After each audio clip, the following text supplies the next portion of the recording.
there, Glocal citizens. Welcome back to the podcast that inspires a borderless mindset around manifesting a new world. I'm your host, Florence Adu, coming to you from a cloudy Saturday afternoon in Brooklyn, New York. And my guest is coming to us from sunny California. So it's interesting because about a year ago, you heard this is my first family affair on the podcast. So about a year ago, I interviewed this young woman's son, and that was Salim Rollins. That was episode 37. So be sure to go check that out. He's based in Kenya, and he is the son of this wonderful dynamic woman who describes herself as an 82-year-old trying to grow up and figure life out. Elizabeth Rollins-Moskowitz, welcome to the podcast. Florence, it's like I'm constantly in awe of the world I'm living in. I go back to listening to radio with my grandmother as she sewed away on her Singer sewing machine. And so being able to hold an iPhone in my hand, daily be in touch with my grandchildren in Nairobi is still magical for me. That's awesome, right? I can totally imagine. So this podcast, I have friends who are on podcasts, and I applaud you for taking a chance on me. Well, I think our listeners will be very happy to meet you. So let's jump right in. Tell us, where are you from? Where are you local? And what is your craft? Where I'm from is Westchester, New York, about 25 miles north of the city. When I grew up, it wasn't a suburb, it was country. And so there was never a need for a key to our door. I had 5 dogs instead of siblings. We would just head out to the woods. Most of my friends had horses. It was a world that possibly has disappeared, but it was one that I often reflect on because it was my good fortune and my privilege to have had that leisurely, unterrifying world. And so I compare it to the world that my grandchildren are inheriting. And in all directions, I see that we elders have failed them. You know, when you say you're Brooklyn, my mother's family was from Brooklyn. And as a child, Brooklyn fascinated me because brownstone homes were not a part of living in the country in Westchester County, using the trolley car. That really makes me sound like a dinosaur. It was a totally different, wonderful world to experience. I can imagine. Yeah, I can imagine. So did you get to the city often when you were young? I got to the city probably when I was 7 or 8, 9, 10, 11, 12, because my father had an aunt that lived in the Hotel Teresa. And that was the day that the Teresa was in its glory. You had Castro and Khrushchev barbecuing in one of the rooms. You could be having brunch in the elegant dining room, and there would be Sugar Ray Robinson, or maybe Sarah Vaughan would drift in. A lot of musicians, because the Teresa Hotel was 4 blocks from the Apollo Theater. Right. Mm-hmm. Mm-hmm. So, yeah, that part of New York in my life is very vivid. And to this day, I know how fortunate I was to have had that experience. I can imagine. So how did you make it to where you are now? Where are you local? I am in Marin County, a white enclave of San Francisco. And I came out here about 18 years ago because there was a wonderful man who proposed to me, and he lived in Marin County. And I fell in love with it because it embraces that life that I had as a child. There are areas that are rural, and I love the outdoors. It's what fuels me.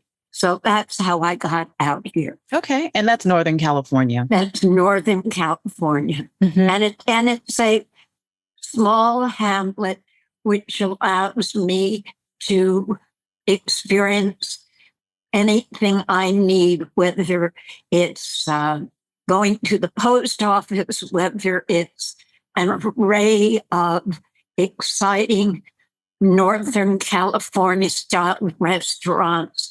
I don't have to get in a car, and yet the lifestyle is one that I embrace. Easy, easy, easy. That sounds lovely. I went to university in California, in Northern California. So I'm fairly familiar with the North. So I can totally see and understand what it is that attracts you to that part of the US. I had the opportunity to think, once my husband passed, where did I want to live? Did I want to join my daughter who lives in Atlanta? Did I want to restart my life in New York? Did I want to join Saltine in Nairobi? And I gave a lot of thought to it. And I think the quality of life here suits me. Mm-hmm. And so I relish being here. Sounds lovely. And was that your first time living in California? I lived earlier with my first husband when he was completing a film called The Learning Tree. Mm-hmm. And that was, when you get old, you say something that was 55 years ago. Well, for me, 55 years ago sometimes feels like last month.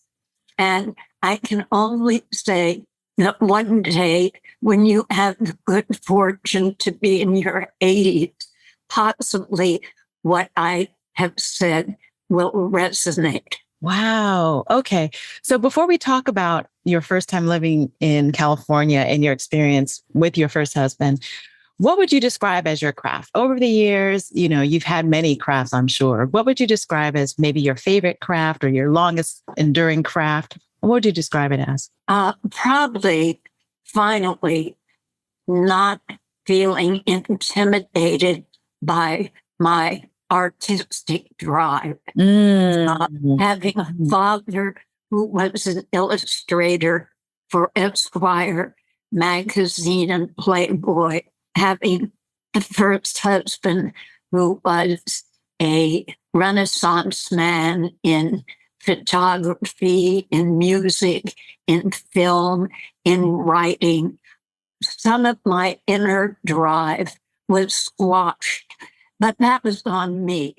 And so it's probably the last 25 years that I've pushed myself at times to draw, to paint.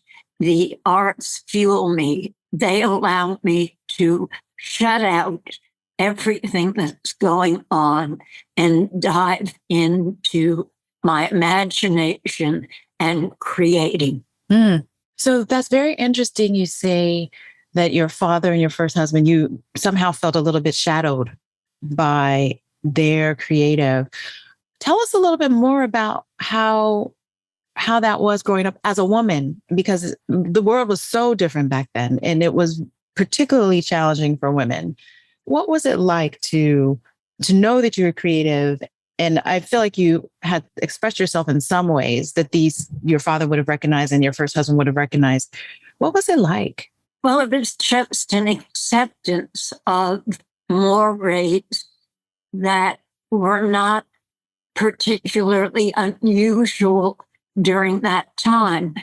My education ended at high school. My parents moved to Zurich, Switzerland. I had taken a course in Berlin's language school so I could speak German. The Swiss have a patois, Swiss German, and I went to a school that dealt in dress designing and illustration. And I even question these days if it was a school. But of course, my parents felt I had to do something. Perhaps the real education came for me being at an age that mentally you're still growing, to be in a foreign country, to navigate how the country works, making friendships, feeling comfortable in my skin. Was at times a challenge, but one that gave me certain insights and ultimately gifts to move on with my life when I came back to America. Interesting. So what year was that you returned? I was probably 22. And at that time, my parents had a very close friend with Ebony magazine, and I had been modeling in Switzerland. So she chose me to model with the Ebony Fashion Fair. Okay. And that was fun because I really had an opportunity to see many parts of America that I was totally unaware of. My father's hometown, St. Louis, Chicago, and ultimately ending up in LA, where my parents had friends, and I stayed for perhaps 2 additional weeks once the show had ended. Mm-hmm. So was that the beginnings of Ebony Fashion Fair? No, but it was the early stages of it, and the contrasts of staying in private homes, staying in motels, staying in high-end hotels, traveling for about 2.5, 3 months by a huge bus. I reflect on it and say that was quite an adventure. I can imagine. So tell us what the fashion fair was like then. So it was basically fashion shows that would come to town. Number one, the woman who had really started it was named Frida DeKnight, and she had a column in Ebony that was called Date with Dish, and it had to do with menus and cooking, but she also had a flair for fashion. And so she would go to various European designers and get their permission to show. In other words, to some degree, the clothing wasn't exactly on loan, but some easy financial arrangement occurred. And so, yes, it was exciting to suddenly be in a Pierre Cardin outfit or a Givenchy outfit, if only for an evening. Mm-hmm. Interesting. And so this was in the mid 60s, I think, right? Yes. Okay. So when you mentioned the experience of driving across the country, you're obviously in a caravan with all Black people. And the US at that time was a different world, but sometimes I think not so different than it is now. How did you all navigate? Were you able to move fairly freely? Did you have any major incidences as you traveled the country? Well, I think that Ebony had such power as a publication with Jet, and I forget the other magazine they had. But in any event, our itinerary was safely coordinated, that there were no racial incidences. Okay. And often the shows were at convention centers or a college auditorium, but definitely within the Black locale. Okay. Right, of course. I mean, eventually it mushroomed into a biracial fashion show, and but that wasn't the case then. So you spent through the early to mid 60s modeling with the Ebony Fashion Fair. And so how did you meet your first husband? That is happenstance to some degree. Gordon was older than I. And when I lived in Westchester County, I knew his children. Oh, okay. Okay. You know, we're talking about someone who was 25 years my senior. Wow. So you were I with was his children. one of the chicks that said, this is an interesting opportunity. And often I don't try to explain the attraction. I merely say that to some degree, it was kind of like buying a car, 10 years or 60,000 miles. And we had 10 years married, and then for the rest of the time, we stayed extraordinary close friends. Okay. And my last husband and Gordon became very close. And my daughter and I, daughter from Gordon, often talk about our experiences with Gordon. And yes, he was bigger than life.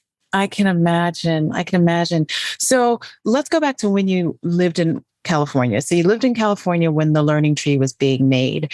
So take us to that time in terms of being the wife of a creative. That was challenging because as an only child, I had never had the experience with babies. So having a child really intimidated me. I mean, if Leslie cried, I would go through a myriad of reactions. What was I doing wrong as a mother?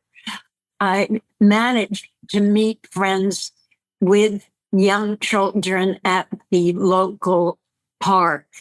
And that was important to me because I needed that experience to kind of talk out with other young mothers. Certainly not the conversations I was having with Gordon. And it was a dual time in my life, being a young mother and suddenly going to one of Hollywood's superstars and kind of, for me, balancing those two almost contradictory experiences. And so I lived in California for a year. The film came out and I returned living in Westchester County. So yeah, I can imagine. I mean, it's not unlike being a mother nowadays as well. You know, there's that very isolating experience of how do I figure this out, and making friends at the playground. It seems like an age-old phenomenon that mothers. Recipe for motherhood. Yes, exactly. Exactly. Exactly. So you moved back to the East Coast and spent, I guess, the majority of the rest of your prior to moving back to California on the East Coast. And so where did life take you in those days? Well, it took me at least twice a year to visit my parents who were still living in Switzerland. Okay. And I would take Leslie. Gordon always had a multitude of projects. Certainly, there were some that Life magazine and the days of having carte blanche, that was an unusual and unforgettable experience, whether we were in Brazil or Paris or Rome, traveling first class on the airlines. It was part of my adventure. Mm-hmm. So traveling in around the world at that time, and maybe even now, I think this is a good segue into my Glocal speak question. And so this is where I ask you to tell us something that you hear. So it's a word, a phrase, or saying that has been a meaningful part of your local experience and why or how you came to value it as Glocal speak. I have to give that thought. I certainly am aware of how deep and important Black speech and the nuances of Black culture are to me. Mm-hmm. And because I love music so, and Ellington and Cab Calloway and Basie were people that floated in and out of my parents' home, I think towards how Ellington would always end a concert. And he would always end it by saying, "I love you madly." Oh. And if you play any of the old vinyls, mm-hmm. you will hear at the end of a concert, "I love you madly." Friendships. I'm trying to express deeply the communities I've collected throughout my life. Mm-hmm. And that is why right now I feel stable, secure, comfortable. I have a wonderful meditation group. Mm-hmm. There is very near me a spiritual center called Spirit Rock. I draw friends from that community. With the passing of my third husband, artist friends were pushing me to come to their church, which is non-denominational, which is a church like no other church that I've experienced. And it's in Sausalito, and it has a beautiful view of San Francisco Bay. So I guess what I'm trying to say is that in I Love You Madly, it embraces a community that I've collected in from church, from meditation, and ultimately from the days that I was actively playing tennis. So it's kind of wonderful grouping of various interests that I have and feel strongly supported by these communities, if you will. That's lovely. I love it. I love you madly. That it came from, I love music too. So that was a big part of the genesis of it. And it just carried through as the lyric of life, you know? So I love that. Okay. So you had what it sounds like many luminaries throughout your life very close to you. So you've transitioned back to the East Coast. You still were having a whirlwind life. So where is middle age coming from you? Middle age was a challenge. My daughter was 6 or 7. I had financial security, mm-hmm. but I was wandering a bit. And I met my second husband through a dance class that my daughter was taking in Harlem. And yeah, middle age for me was saying, where am I going? What are my core needs? What can I do to sustain myself mentally and physically and globally? Where do I go? So it was for me an awakening that the bubble had burst, and just where was I going? And it took therapy. It took a lot of energy, and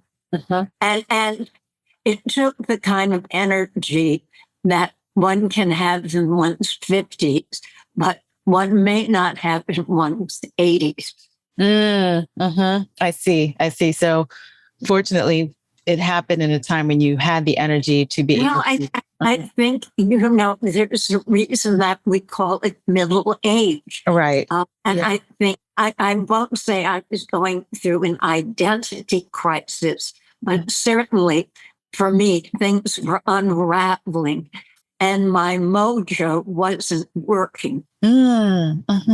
So when did you first, and did this have anything to do with part of the awakening? When did you first experience Africa? I experienced Africa with Gordon doing a fashion spread for Vogue magazine. Okay.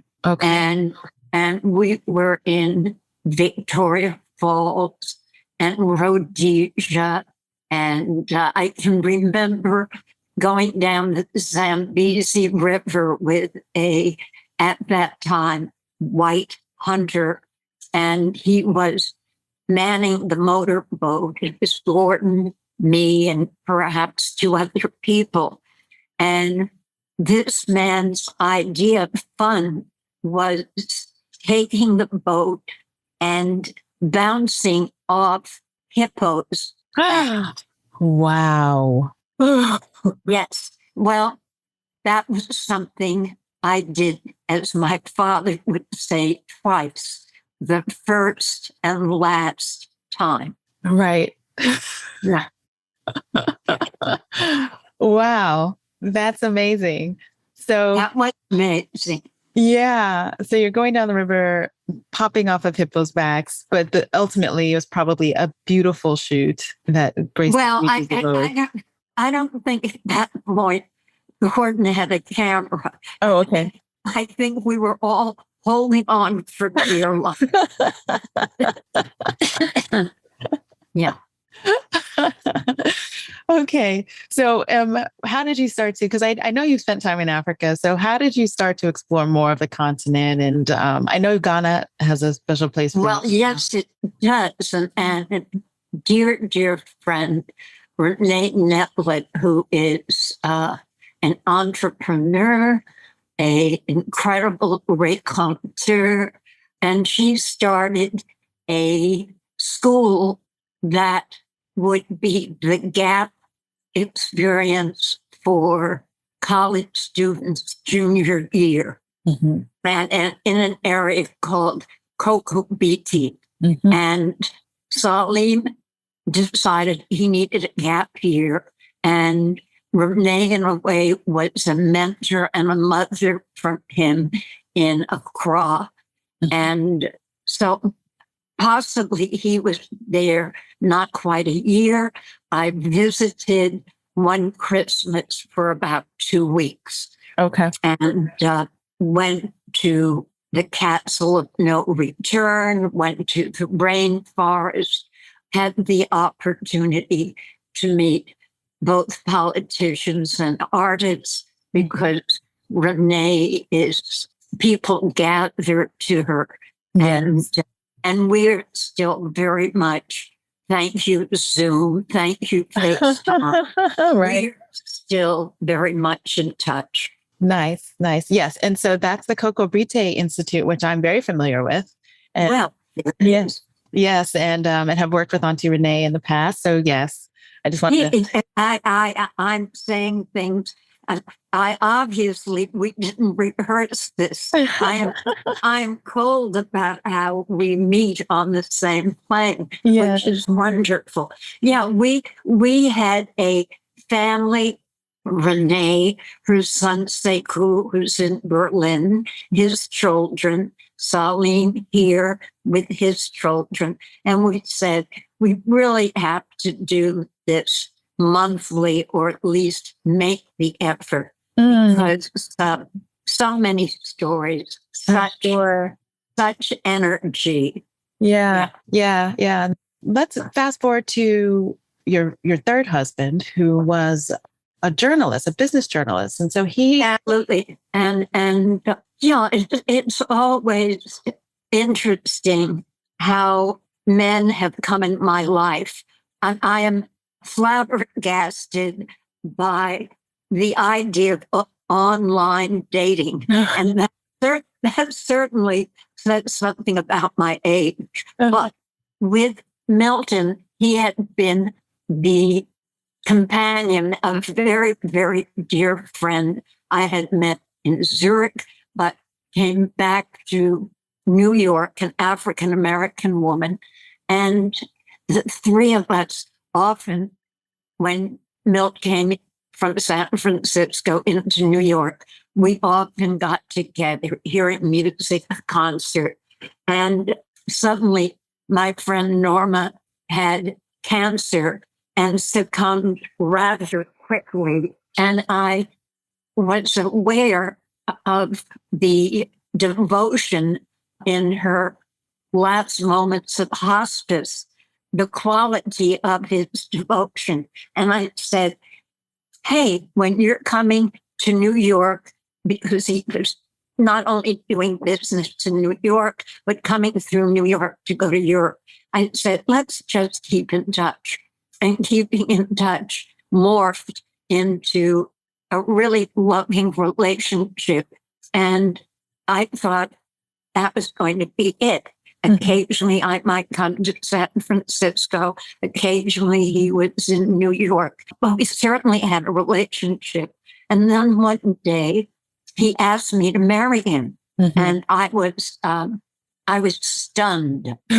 And I was totally stunned because, I was nearing my late 60s and maybe even 70 now that I think about it. And I said, well, the relationship we have seems to work out for both of us. But he pushed, and love had its way. It did. And so we married. Okay. And lived in a house that I shared with his youngest stepson, 2 dogs, 3 children. It was, frankly, as friends tell me, a testament to my patience. But in any event, I knew for Milt, this was his home. And I honored that. Interesting. So you've blended families quite a bit over the years.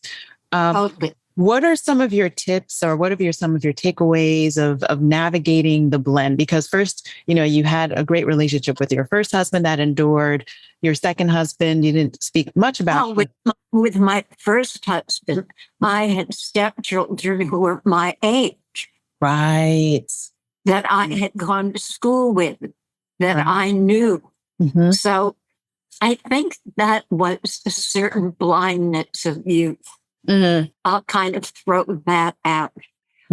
With my second husband having stepchildren that were older, and the balancing of blending a family when stepchildren are adolescent, moving into their teens, and having a son by my Salim by my second husband. But I know that it's something very important in my makeup to keep the love and the relationships flowing. And to this day, my stepdaughter was recently with Salim in Atlanta. He came here to California from Nairobi, then went to Atlanta, where he was with his father and his sister. And his sister and I stayed very close. Okay. And it says possibly something about me as an only child, always wanting somehow to keep the family intact. Well, good job. And patience is indeed a virtue because, my father has been married 4 times himself. And so I have 3 other sisters now. He had 5 daughters. And so interestingly, living across oceans, we were not necessarily close. I'm close to my sister with my mother.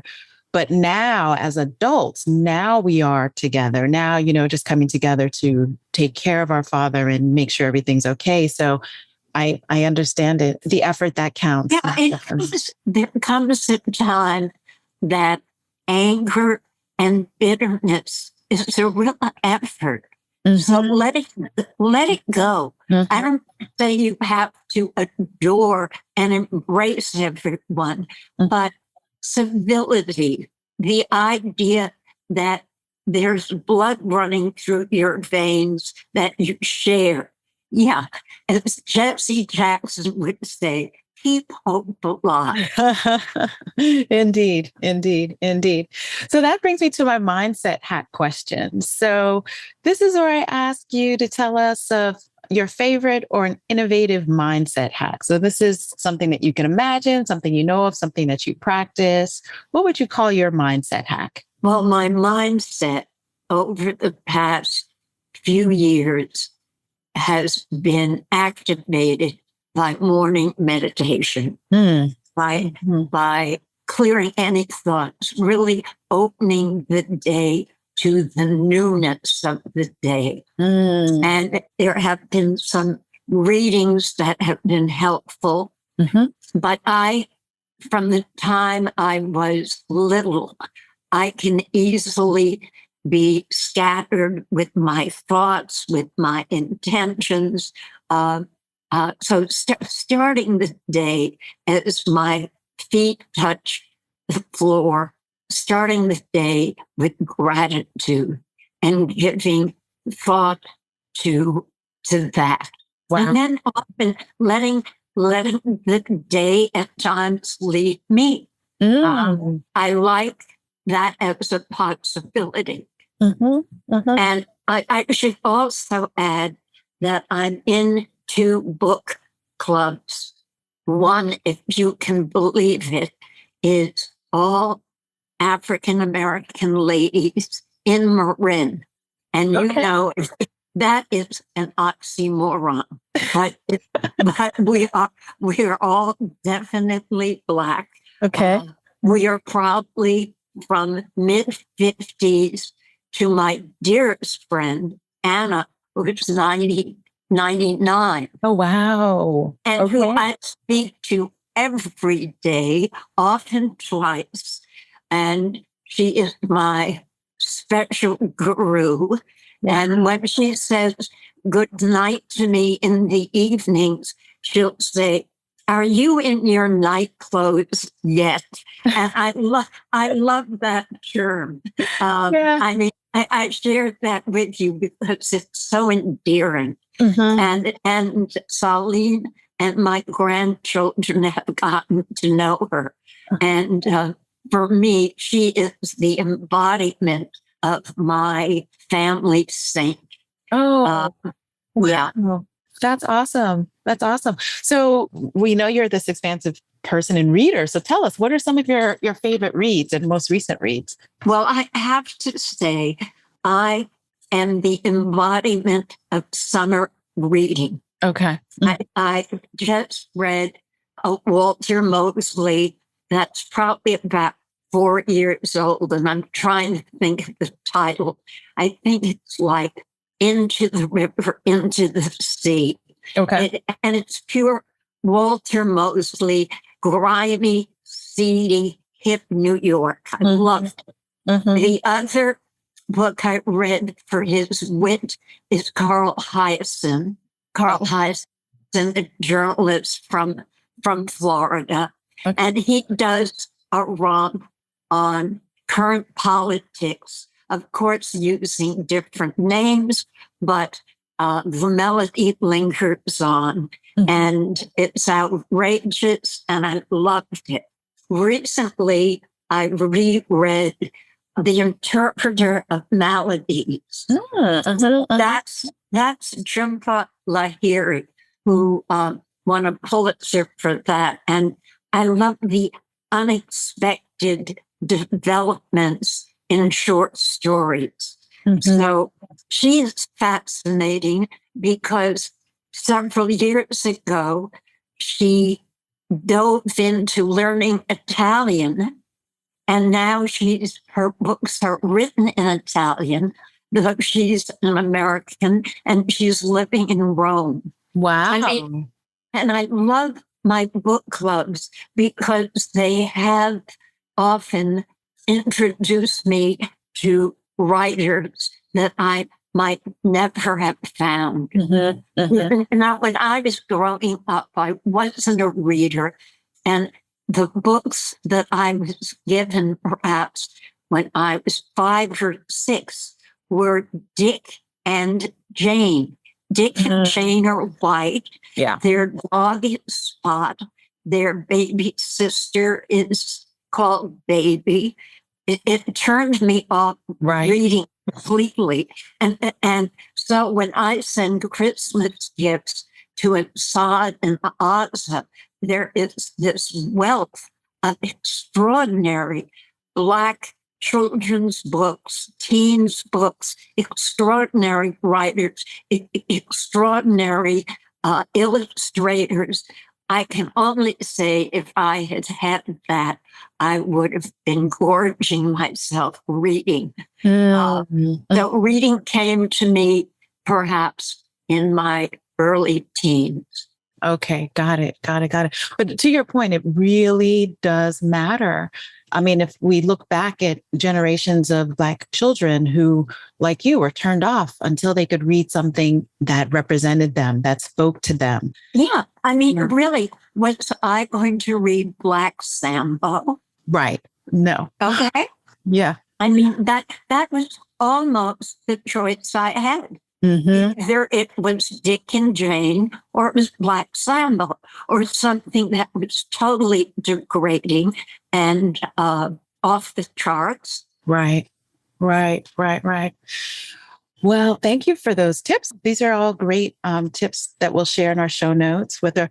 And folks, we're going to have really rich show notes because I don't know if you've been picking up on the history here, but this is a wealth of history.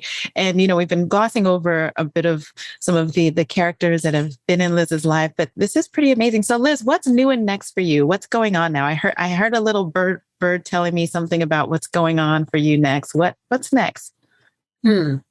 Well, stay tuned.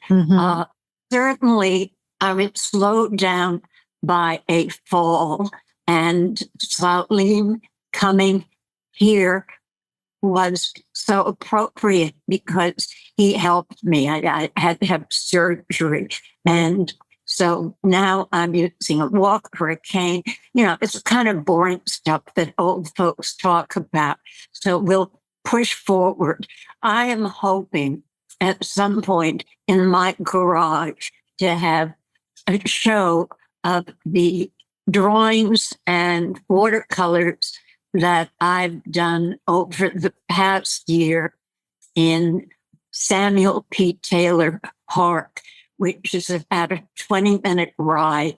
And it is a redwood park. Oh, beautiful. And when I was actively drawing 20 years ago, one of my favorite sessions was life drawing. And so I compare drawing the human body to drawing trees and how their limbs intertwine, etc. So that is something that I hope is not just fast talk, but that I will get to. Okay. Wonderful. We'll look forward to hearing about that. But otherwise, you're letting the days lead you. I love it. I mean, today, having neighbors over, and prior to our starting, I was making, since the weather is hot, a watermelon salad with black olives. Yum. I'm coming through that phone. And marinating red onions with lime juice and lots of good white wine and some artichokes. And I mean, California just really spoils you, even at the simplest supermarket. The array of organic vegetables are to be embraced. Yeah. And I think you make a good point of everything you just discussed was all from your hands, all from the garden, just really clean food. And it's just a way of... And basically you see it in the fact that I don't know what the statistics are, but there are so many old people like me who are thriving. I hope that I have done honor to your podcast. Absolutely. You've painted a lovely picture of a life that has been well lived and just all these experiences. So before we sign off, do you have any last words for our listeners? One step at a time. There you go. I love it. Thank you so much, Liz. Thank you so much. Thank you. I think I'll be afraid to hear me, but I will look forward to it. Listeners, this has been another episode of Glocal Citizens. You can catch us each and every Tuesday with a new episode. Anywhere you get your podcasts, Apple Podcasts, Google Podcasts, Amazon, you name it, you can find us. Spotify, you can find us.